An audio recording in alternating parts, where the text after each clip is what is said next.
Corona महामारी से बचाव के लिए जिस प्लाज्मा थेरेपी को एक बड़ी उम्मीद के तौर पर देखा जा रहा था, उस प्लाज्मा थेरेपी को आईसीएमआर के ताजा शोध से झटका लगा है। Indian council of medical research के शोध में दावा किया गया है कि कोरोना से संक्रमित मरीज की मौत रोकने में प्लाज्मा थेरेपी कारगर नहीं है। आईसीएमआर के मुताबिक अगर किसी कोरोना संक्रमित की हालत गंभीर है और लगातार उसकी हालत बिगड़ती जा रही है तो भी प्लाज्मा थेरेपी से मदद नहीं मिलती है। आईसीएमआर ने 14 राज्यों और केंद्र शासित प्रदेशों के 39 अस्पतालों में 464 मरीजों पर प्लाज्मा थेरेपी का ट्रायल किया था। प्लाज्मा थेरेपी के ट्रायल के लिए मरीजों को 2 इंटरवेंशन ग्रुप और कंट्रोल ग्रुप में बांटा गया था। इंटरवेंशन ग्रुप में कुल 235 कोरोना मरीजों को प्लाज्मा दिया गया, जबकि कंट्रोल ग्रुप में 229 लोगों को प्लाज्मा थेरेपी की जगह कोरोना के संक्रमण का स्टैंडर्ड ट्रीटमेंट दिया गया। आईसीएमआर ने इन दोनों ग्रुपों के मरीजों को 28 दिनों तक निगरानी में रखा और 28 दिनों के बाद आए नतीजे चौंकाने वाले थे। आईसीएमआर ने बताया कि 34 मरीज या 13.6% मरीज जिनको प्लाज्मा थेरेपी दी गई थी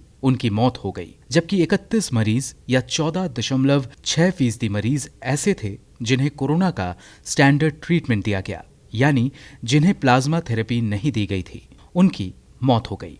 वहीं इस शोध में बताया गया कि दोनों ग्रुप के 17 मरीज की हालत गंभीर हुई है। हालांकि आईसीएमआर ने यह माना है कि प्लाज्मा थेरेपी का थोड़ा फायदा जरूर दिखाई दिया है, जैसे कि सांस लेने की समस्या में कुछ कमी आई और थकान भी कम हुई, लेकिन बुखार और खांसी पर कोई असर नहीं दिखा। दरअसल कोरोना संक्रमण से ठीक होने वाले मरीजों के शरीर से ब्लड के माध्यम से प्लाज्मा लिए जाते हैं और उन्हें कोरोना संक्रमित मरीजों के शरीर में डाला जाता है। तर्क दिया जाता है कि इससे ठीक हुए मरीज के शरीर में कोरोना से लड़ने की एंटीबॉडी बन जाती है और संक्रमण से लड़ने में मदद मिलती है। प्लाज्मा थेरेपी का इस्तेमाल भारत के अलावा अमेरिका, स्पेन, दक्षिण कोरिया समेत दुनिया के कई अन्य देशों में हो रहा है, लेकिन आईसीएमआर के इस शोध के बाद प्लाज्मा थेरेपी के कारगर होने पर बड़ा सवाल लग गया है। अंकुश चौबे की रिपोर्ट, गो न्यूज।